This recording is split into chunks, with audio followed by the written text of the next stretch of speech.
दोस्तों, हमारे चंद्रयान 3 को लॉन्च हुए करीबन 1 महीना बीत चुका है। अब ये मिशन अपनी मंजिल के काफ़ी करीब है। जैसे जैसे यह चांद के करीब पहुंच रहा है, हमारी उत्सुकता व बेचैनी बढ़ती जा रही है। पूरी दुनिया की नज़र इस वक्त चंद्रमा पर है। इस बीच हमारे इसरो वैज्ञानिकों ने एक बड़ा खेल कर दिया, एक ऐसा कारनामा जिसे चंद्रयान 3 को चांद के काफ़ी करीब पहुंचा दिया है। इतना ही नहीं, चंद्रयान 3 को अपनी मंजिल साफ साफ दिखने लगी है, लेकिन इसके साथ ही वैज्ञानिकों ने आने वाले खतरे की भी चिंता व्यक्त की है। इसको लेकर वे काफ़ी सतर्क भी है, क्योंकि यही वो पड़ाव है जहां हमारा चंद्रयान 2 क्रैश हुआ था। अब इसरो ने ऐसा क्या कारनामा किया और हमारा मिशन चंद्रमा के कितने करीब है, और वो कौन सा खतरा है जो हमारे मिशन को बर्बाद कर सकता है, ये सब हम आज आपको इस वीडियो के माध्यम से बताएंगे, इसलिए वीडियो को अंत तक जरूर देखें। अगस्त 2023 को हमने 77वां स्वतंत्रता दिवस मनाया। पूरा देश खुशी व उल्लास के माहौल में डूबा हुआ था। जश्न का माहौल ख़त्म भी नहीं हुआ था कि इसरो ने उन्हें एक और जश्न मनाने का मौका दे दिया। हाँ जी दोस्तों, चंद्रयान 3 मिशन ने अभी अभी एक अहम पड़ाव को पार किया है।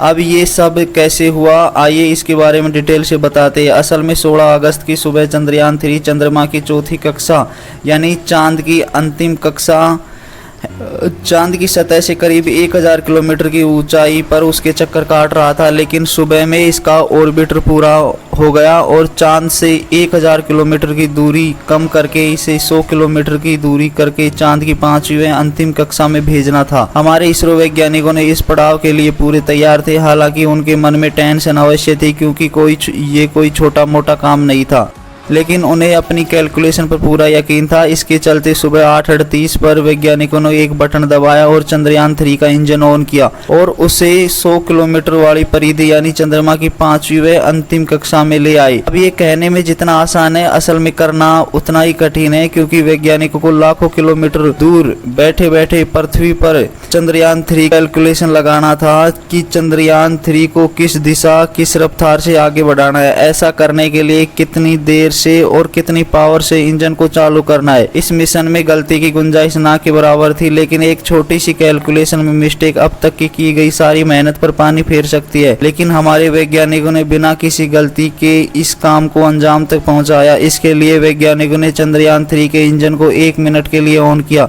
उसके बाद ये चांद की 5वीं कक्षा में स्थापित हो गया। ये पड़ाव इस मिशन की बहुत बड़ी अचीवमेंट थी, क्योंकि ये चांद पर चंद्रयान का आखिरी ऑर्बिटर था। यह खबर जिसने लोगों के आज़ादी के जश्न में 4 चांद लगा दिए। लेकिन कहानी यहीं ख़त्म नहीं हुई। चंद्रयान 3 ने एक और कारनामा कर दिया, जिससे चांद अब बस केवल 2 कदम दूर नजर आ रहा था। दरअसल 5वीं कक्षा में एंटर होते ही चंद्रयान को लैंडर व रोवर से अलग कर दिया जाएगा। ये काम भी काफ़ी टेक्निकल व कॉम्प्लिकेटेड था। इसके लिए वैज्ञानिकों ने बिना किसी गलती में छेड़छाड़ दोनों हिस्सों को जोड़ने वाले हुक्स को खोल दिया।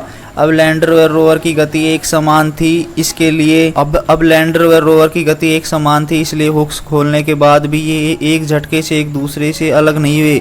इसको स्मूथली बिना किसी नुकसान पहुंचाए वैज्ञानिकों ने लैंडर की स्पीड को थोड़ा सा पोस्ट किया। अब हुक्स खुले हुए थे, इसलिए लैंडर रोवर को आगे छोड़ आगे बढ़ गया। अब आगे का सफर लैंडर को खुद तय करना था। इसके लिए इसरो का प्लान ये है कि लैंडर का 18 से 19 अगस्त को इसका डीऑर्बिटेशन शुरू कर दिया जाएगा, अर्थात इसे चांद के और करीब लाया जाएगा।